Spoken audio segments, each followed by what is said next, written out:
여러분 안녕하세요. 오늘은 자전거 관련 소식을 가져왔습니다. 자전거 제한 속도, 한강공원이라든가 자전거 전용 도로에 가서 보시면 아시겠지만 때로는 이제 과속을 하시는 분들이 꽤 많죠. 그래서 서울시에서 2025년까지 한강공원 자전거 도로 종합 개선 사업을 추진한다고 합니다. 사전에 나와 있는 거 보면은 파이낸셜 뉴스에 가져온 건데 자전거 시속 20km로 제한을 추진한다고 합니다.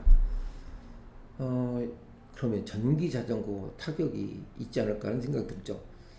이 문제는 오랫동안 자전거에 관련 그 사고 사건이 많았었죠. 이제 우리나라의 자전거 인구가 1,300만 명 정도, 뭐 전문적인 분들도 포함되겠죠.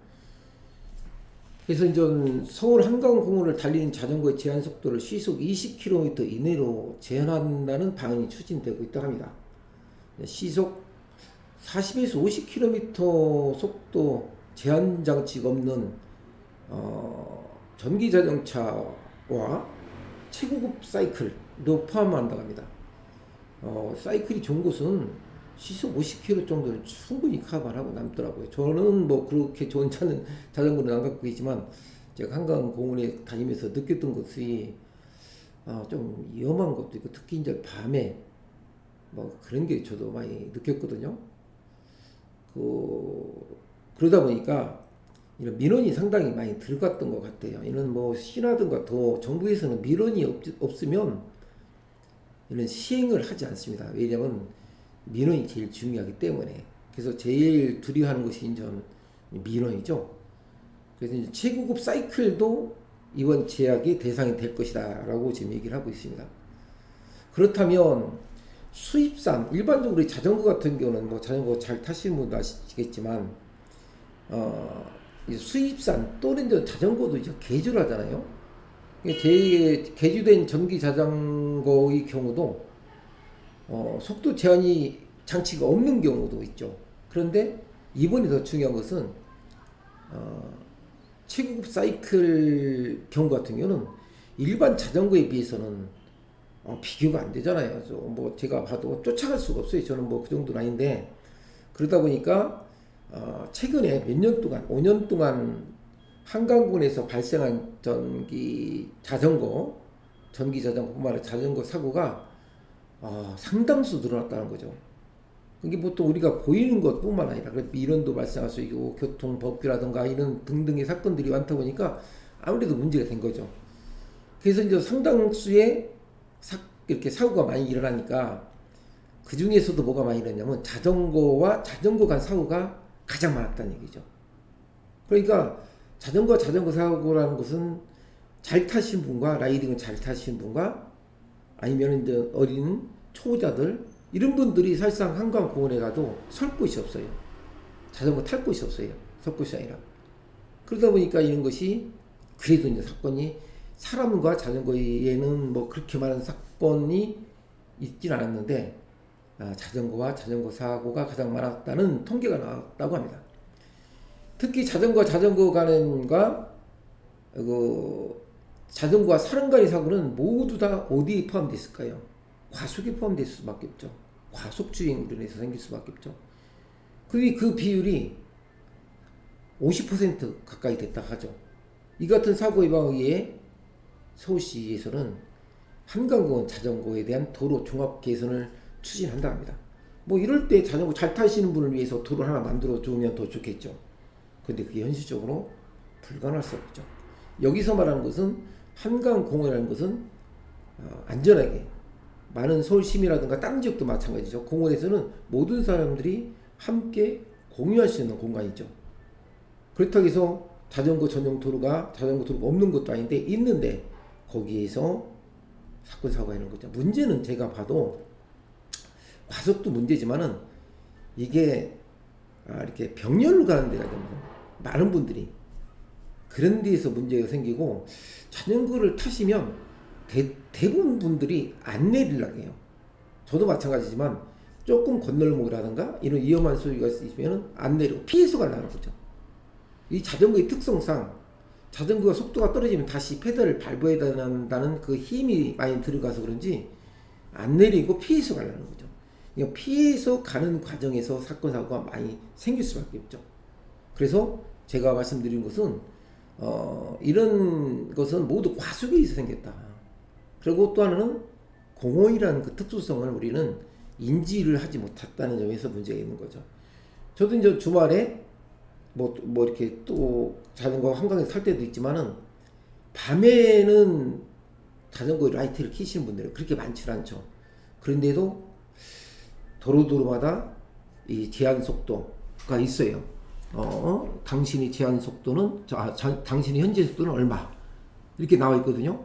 자전거 제한 속도는 20이라고 한강공원에 가면 다 전광판으로 이렇게 써 있고 그 안전을 위해서 당신이 지금 타고 있는 속도는 얼마다 이렇게 표시가 나고 있죠. 근데 이제 그런 것도 있지만 경우에 따라서는 오르막길 내리막길이 있죠. 그런 데에서는 좀 빨리 다니는 부분이 있어가지고 문제가 지적된 것이 자전거와 사람 간 또는 자전거와 자전거 간의 사고는 모두 다 과속 주행이었다고 통계가 나와 있습니다. 이미 통계에 의해서 이제 서울시에서 이렇게 하는데, 그러면 이것을 어떻게 하느냐? 우리는 뭐 AI 인공지능 시대에 있고 또 CCTV라고 해서 폐쇄 회로가 있잖아요.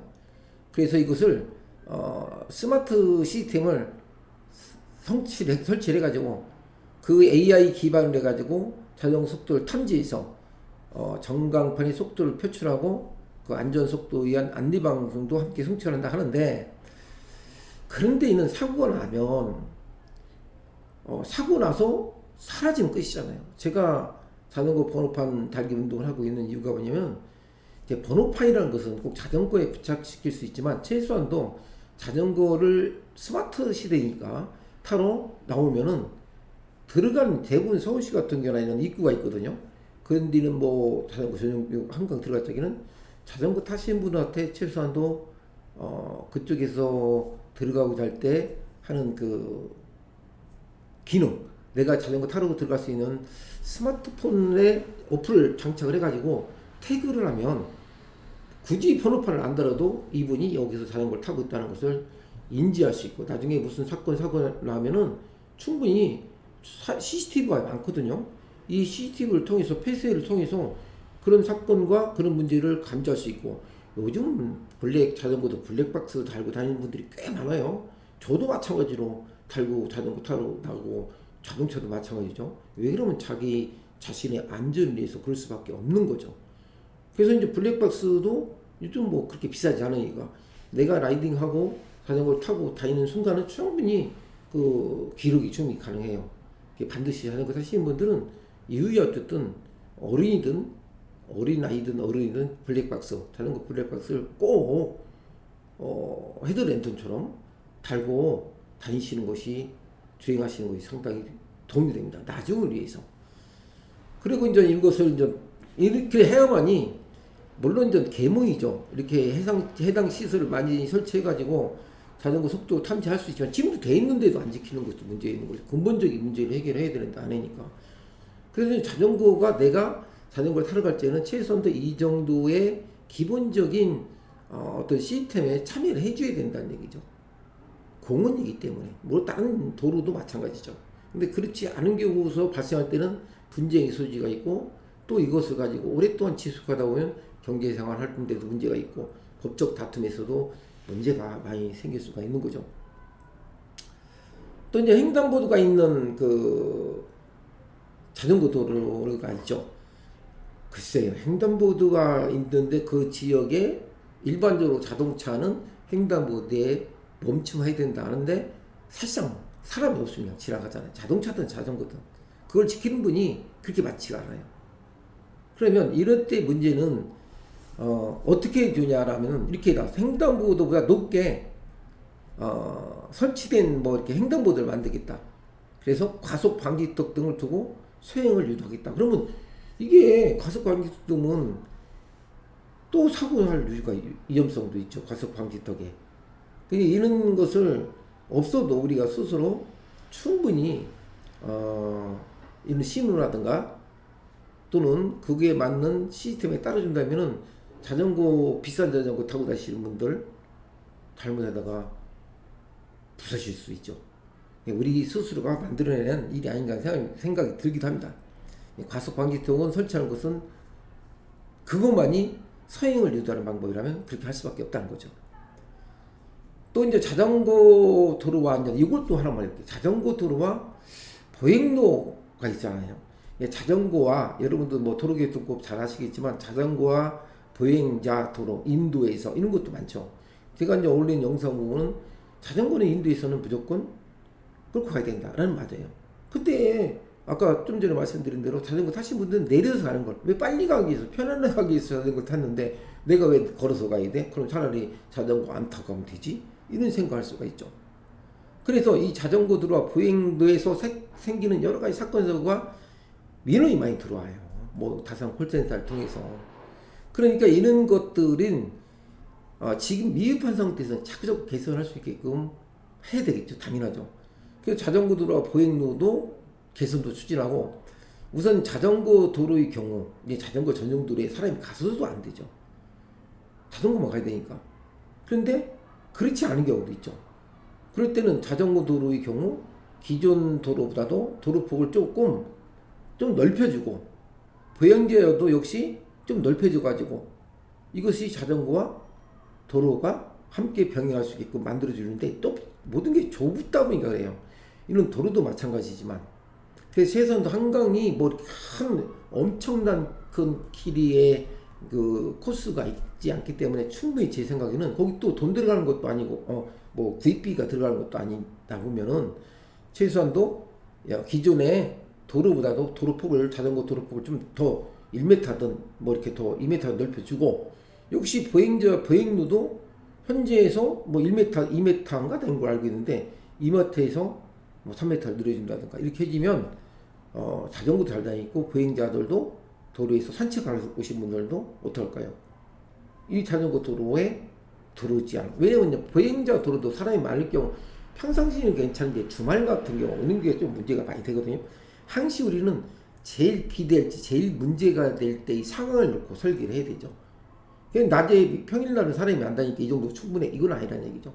많은 사람들이 그것을 이용할 때 그 시설을 이용할 때의 기준을 두고 모든 설치를 해야 되는 것이지 뭐 평일에는 아무래도 사람이 적겠죠. 그걸 기준에서 설치해서는 안 된다는 얘기죠. 그래서 이는 자전거의 그 도로와 또는 보행로 역시 좀 넓혀져 가지고 안전하게 할 수 있도록 또 마찬가지로 추진할 것으로 이제 알려지고 있습니다. 그런데 이제 기존의 차선 같은 경우 보면 마찬가지죠. 물론 이런 일반 도로도 실선으로 다 돼 있잖아요. 중앙선 이렇게 볼 적에는 그런 것들도 최대한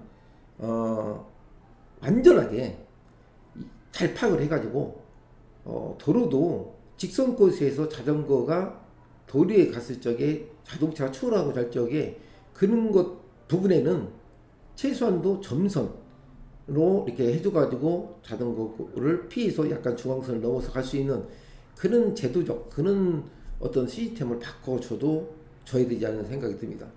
그래서 저는 이제 오늘은 한강 자전거 소식은 한강에 기존에 되어 있는 그런 시설을 완전하게 자전거는 자전거, 도로는 도로 이렇게 분리를 해줘야 되죠.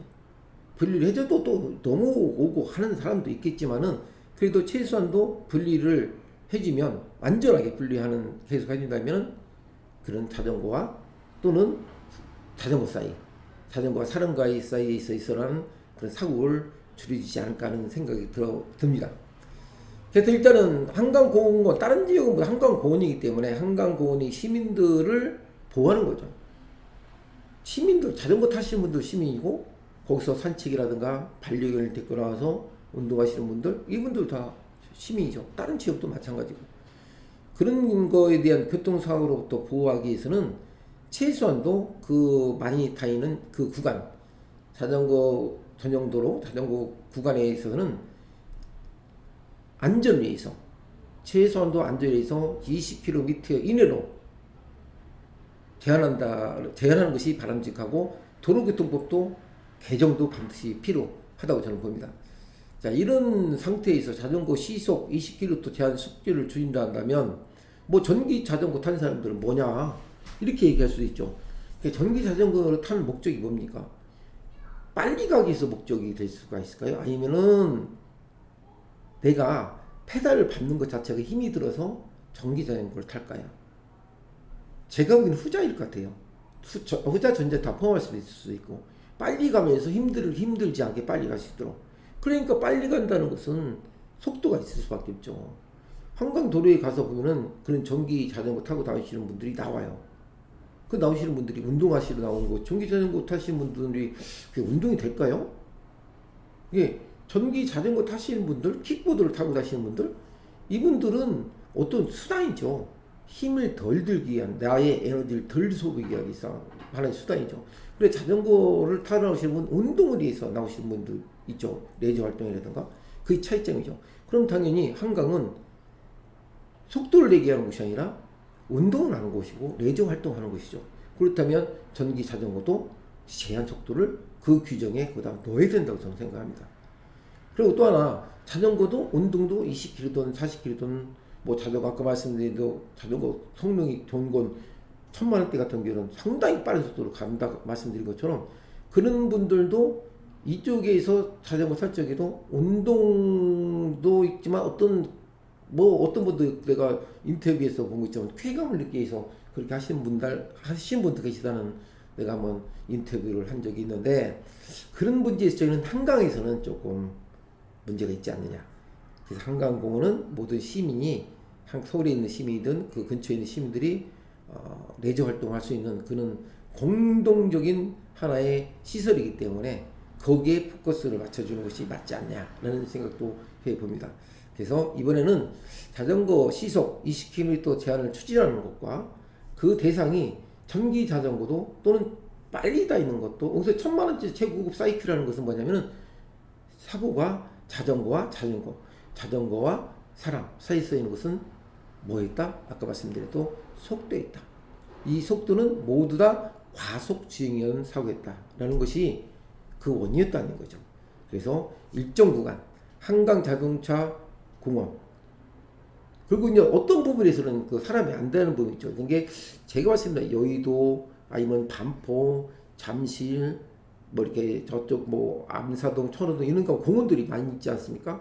그런 공원에는 제한 속도를 반드시 주고, 그렇지 않은 곳이 있죠. 저쪽 강 같은 경우는 그 사람이 안 다니는 곳은 저 미사리 쪽이라든가 김포 쪽 가면 공원과 자전거 도로가 딱 분리되는 데가 있어요. 그런 데는 조금 제한을 덜 줘도 되겠죠. 그런데 그런 데에서도 자전거는 초보자는 타시는 분들은 반드시 있다는 거죠. 그러면 제가 말씀드린 것은 뭐냐면은, 이런 시설을 이용할 때는 최소한도 이렇게 돼 있다. 20km로 제한하고 있다는 것은 충분히 모든 사람이 인지해야 되고, 또 있다 한다 하더라도 이걸 지키지 않는 사람들한테는 어떤 것을 법적 교통도로법에서 적용하는 이런 것을 적용시킬 건가, 어떻게 잡느냐, 이런 것은 지금 상태에서는 잡을 수가 없다. 어쩔 수 없이 이런 시설을 만들어 온다 해도 속도는 20km 넘을 것이고 40km 넘어갈 것이다. 전기 자동차는 마찬가지로. 그렇다면 시설을 만들어 온다 하더라도 지키지 않고 제도를 만들어도 지키지 않는다면 의미가 없다는 얘기죠. 그러기 위해서 제가 제안한다는 것은 스마트폰을 통해서, 스마트 시대니까 그것을 태그를 시켜가지고 이분들이 내 자전거를 타고, 자전거 번호판은 현실적으로 지금 불가하지만 추진할 수도 있죠. 현재는 자전거 번호판을 탈 수 없기 때문에 그는 본인이 스마트폰에 어플을 깔아가지고 나는 자전거를 타러 운동을 하러 왔다라는 것은 거의 다 스마트폰이, 아이들이 없으면 부모 걸로 해도 되고 그렇잖아요. 그런 식으로 태그를 해가지고 그 어플에 태그를 시켜가지고 도로에 나오면 최소한도 그 기능에 대해서 내가 한강에서 탈 수 있는 기본적인 스스로의 그 자신에 대한 어떤 안전과 그 추진하고 있는 그 목적이 달성할 수 있지 않을까 하는 생각도 한번 해봅니다. 그리고 그 태그를 하면서 메시지를 보내주면 돼요. 지금 자전거를 타고 오고 타는 시간은, 타는 데는 20km 이내로 제한 속도가 있다고 얘기를 해주면, 거기서 메시지를 보내주면 한 번 더 경각심을 지킬 수 있죠. 자, 제가 이제 자전거 번호판 운동에 대해서 얘기를 말씀드리고 있는데 아주 쉬운 방법이 있다는 거 제가 말씀드리고 싶습니다. 그것이 뭐냐라면 본인이 자전거 타시는 분들이 거의 대부분 뭘 갖고 다니니까 대한민국 많은 사람들이 뭘 갖고 다니세요? 스마트폰을 갖고 다닙니다. 핸드폰, 모바일폰 다 갖고 다니죠. 그것을 이용하는 방법을 저는 번호판 달기 운동에 접목을 시키고자 하는 것이죠. 그 번호판 달기 운동 접목은 스마트폰에 본인이 위치를 추적해서 그 위치에 따라서 주행할 수 있다면 번호판보다도 번호판 굳이 달지 않는다 하더라도 그런 효과를 얻을 수 있다는 얘기죠. 그러면 사건 사고 났을 적에 그것을 가지고 충분히 사건 사고에 소위 말해서 자동차든 번호판이 있기 때문에 도망가도 다 추적되죠. 그런데 자전거 사고 났을 적에는 사고를 시작해버리면 어떻게 될까요? 확인할 방법이 있죠. 그런 것을 우리가 꼭 폐쇄로 CCTV를 통해서만 잡을 게 아니라 본인 스스로에 대해 스마트 노크를 설치한다면 이런 자동차보다 더 현재보다도 자전거 번호판 달기 운동에 관련된 효과를 가질 수 있다. 이런 제안을 제가 지금 만들고 있고 많은 분들이 자전거 번호판 달기 운동에 관련된 그런 내용을 저한테 이제 동의서를 보내고 있습니다.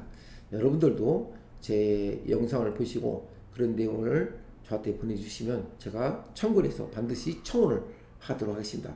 지금도 보내고 계신 분이 계시지만 참여를 해주신다면 모두를 위해서 우리가 동참해 주신다면 모두를 위한 하나의 안전 그 방법이 아닌가 생각합니다. 오늘은 제가 자전거 서한강 최소 한강 시민에서 그 제한 속도를 줄이겠다. 그리고 시설도 잘 만들어 주겠다라는 그 발표 2025년까지 한강원 자전거 도로 종합 개선 사업을 한다는 내용을 가지고 여러분과 함께 해 보았습니다. 좋아요와 구독은 저에게 큰 힘이 됩니다. 다음 시간에 뵙도록 하겠습니다. 안녕히 계십시오.